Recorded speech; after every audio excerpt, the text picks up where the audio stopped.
जो split AC installation के time पे काफ़ी इम्पोर्टेंट होता है, कंपलसरी होता है सिस्टम को वैक्यूम करना। तो आज हमारे पास एक स्प्लिट एसी है जो कि इंस्टॉलेशन के बारे में मैं गाइड करने वाला हूँ कि किस तरह से आप उसे वैक्यूम कर सकते हैं। जैसे कि सभी को पता है कि जब एयर कंडीशनर सिस्टम जब नया हम इंस्टॉलेशन करते हैं तो उस समय क्या होता है कि ऑलरेडी उसमें गैस होता है, कंपनी वाले गैस आउटडोर में स्टोर करके देते हैं।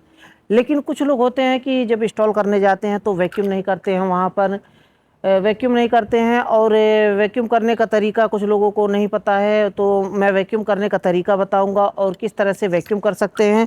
अगर वैक्यूम ना किया जाए, कुछ लोग कहते हैं कि कंपलसरी होता है वैक्यूम करना जब नया एसी इंस्टॉल कर रहे हैं। तो कुछ लोग होते हैं जब वैक्यूम पंप ना लगाया जाए सिस्टम में तो उस समय जो यूजर होते हैं उनके अंदर कन्फ्यूजन होता है कि यार वैक्यूम नहीं किया है, हमारा सिस्टम सही चलेगा कि नहीं चलेगा, या तो ख़राब तो नहीं हो जाएगा।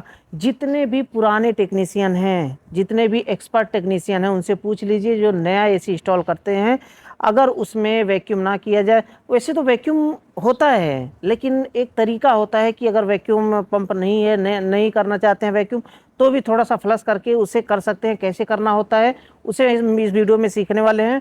और मैं बता दूं यहाँ पर कि अगर नया एसी इंस्टॉल कर रहे हैं, अगर एक तरफ से गैस डाल करके एक तरफ से निकाल दिया जाए, थोड़ा सा फ्लश करते हैं, पर्चिंग करते हैं जो, अगर उतना भी कर दिया जाए तो कोई दिक्कत नहीं है।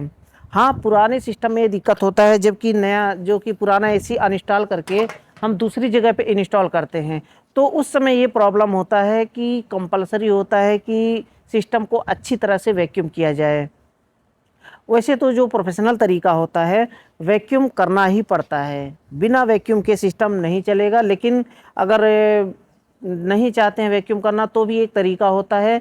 क्या होता है चलिए उसे हम सीख लेते हैं। सिस्टम है हमारे सामने और इसी में हम सीखने वाले हैं। हमारे पास गेज भी है और वैसे गेज का तो फिलहाल काम तो होता ही है वैक्यूम करने के लिए। तो चलिए एक सिस्टम के साथ में इसमें हम थोड़ा सा प्रैक्टिस करके देख लेते हैं कि किस तरह से वैक्यूम आप कर सकते हैं और क्या तरीका होता है। उससे पहले बताना चाहिए चैनल को सब्सक्राइब नहीं किया है तो चैनल को सब्सक्राइब कर लें। ये कन्फ्यूजन आप दिमाग से निकाल दें कि नया सिस्टम अगर है, अगर वैक्यूम पंप से अगर वैक्यूम नहीं करना चाहते हैं, सिर्फ वैक्यूम करना चाहते हैं, तो भी आसानी से आप कर सकते हैं। तो चलिए सीखते हैं कैसे करना होता है। थोड़ा सा मैं कैमरा नज़दीक करता हूँ और सीखते हैं यहाँ पर। तो यहाँ पर आप देख सकते हैं जैसा कि यहाँ पर एक है स्प्लिट टाइप एयर कंडीशनर का आउटडोर। इंडोर से कोई मतलब नहीं होता है, सिर्फ आउटडोर से। अब मैं देख लूँ एक बार कैमरा, हाँ ठीक दिख रहा है। तो यहाँ पर देखिए वैक्यूम करने का तरीका क्या होता है। अगर सेल्फ वैक्यूम करना चाहते हैं या फिर आप वैक्यूम पंप से अगर वैक्यूम करना चाहते हैं तो स्प्लिट एसी जो है इंस्टॉल आपने कर दिया है। अब बाकी हमारा सिर्फ रेफ्रिजरेंट को रिलीज करना। तो रेफ्रिजरेंट को रिलीज करने के लिए आप यहाँ पर देख सकते हैं एक सक्शन लाइन है, एक डिस्चार्ज लाइन है। पहले से ऑलरेडी इसमें गैस स्टोर होता है, पहले से कंपनी वाले स्टोर करके देते हैं गैस। और आप नया एसी अगर पुराना एसी अनइंस्टॉल करके दूसरी जगह इंस्टॉल कर रहे हैं तो भी तरीका वही होता है। ध्यान से समझ लीजिए। कुछ एसी ऐसे होते हैं जिसमें दोनों में वाल्व होता है, ये पिन वाल्व है। लेकिन कुछ एसी होते हैं जिसमें एक में सक्शन लाइन में पिन वाल्व होता है और एक में नहीं होता है। तो इससे कोई मतलब नहीं है। अगर पिन वाल्व दोनों में होता है तो सिर्फ एक ही काम कर सकते हैं कि हम डिस्चार्ज प्रेशर और सक्शन प्रेशर दोनों एक साथ में माप सकते हैं। लेकिन एक में पिन वाल्व नहीं दिया है। थोड़ा सा मैं और नज़दीक कर दूं कैमरा ताकि अच्छे से दिखाई दे। तो थोड़ा सा मैं और नज़दीक कर देता हूँ।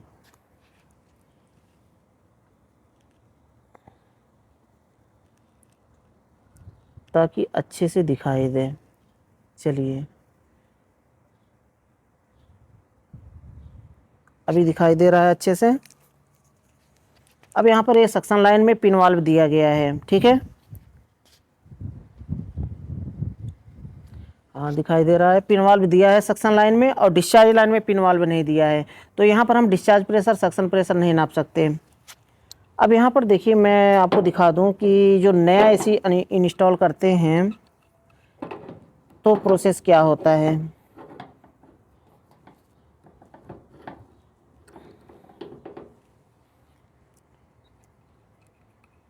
इस स्लाइड रेंज भी सही नहीं है। क्या मैं बताऊँ, मेरा वाला स्लाइड रेंज कोई दूसरा लेके गया है।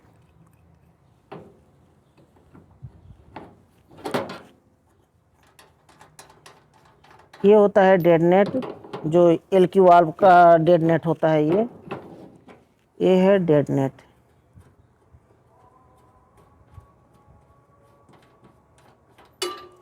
अब यहाँ पर क्या होता है कि जब फर्स्ट टाइम जब एसी आता है ना कंपनी से, तो ये वाला वाल्व जो है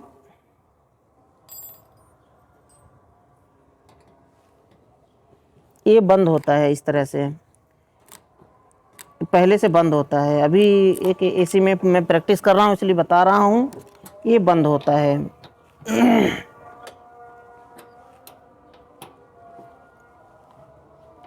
अब यहाँ पर देखिए,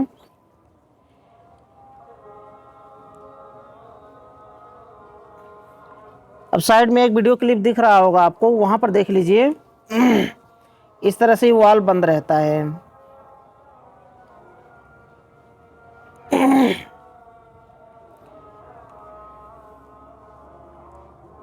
ये देखिए वाल्व बंद हो गया है। अब यहाँ पर देखिए क्या है ना कि ये सिर्फ गैस आउटडोर में है, आउटडोर में गैस है, इनडोर में गैस नहीं। इस यानी कि इस पाइप में और इनडोर में गैस नहीं है, सिर्फ आउटडोर में है।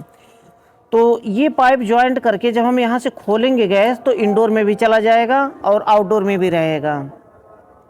तो अगर आपके पास वैक्यूम पंप नहीं है, अगर वैक्यूम पंप, पहले ये समझ लीजिए कि वैक्यूम पंप है तो वैक्यूम कैसे करेंगे, इसको पहले समझिए।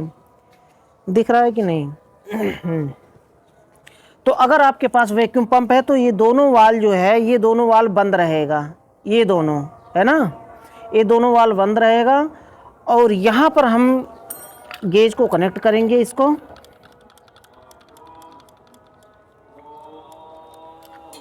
ध्यान से समझ लीजिए, गेज को हम कनेक्ट करेंगे यहाँ पर।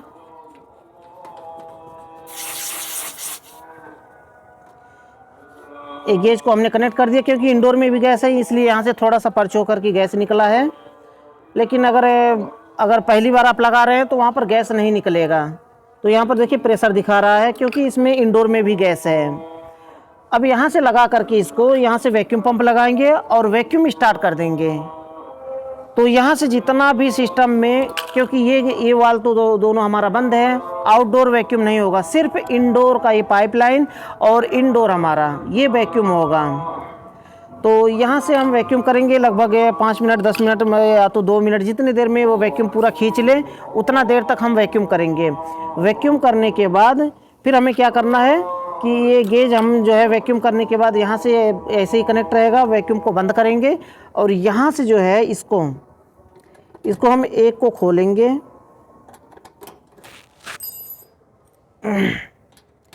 इसको एक को खोलेंगे, ऐसे खोलेंगे। रेफ्रिजरेंट इंडोर में जाएगा, इंडोर से वापस यहाँ पर आएगा सक्शन लाइन में, और यहाँ से जो है जो फ्लेयर नट हमने कनेक्ट किया हुआ है, यहाँ से लीकेज हम चेक कर लेंगे।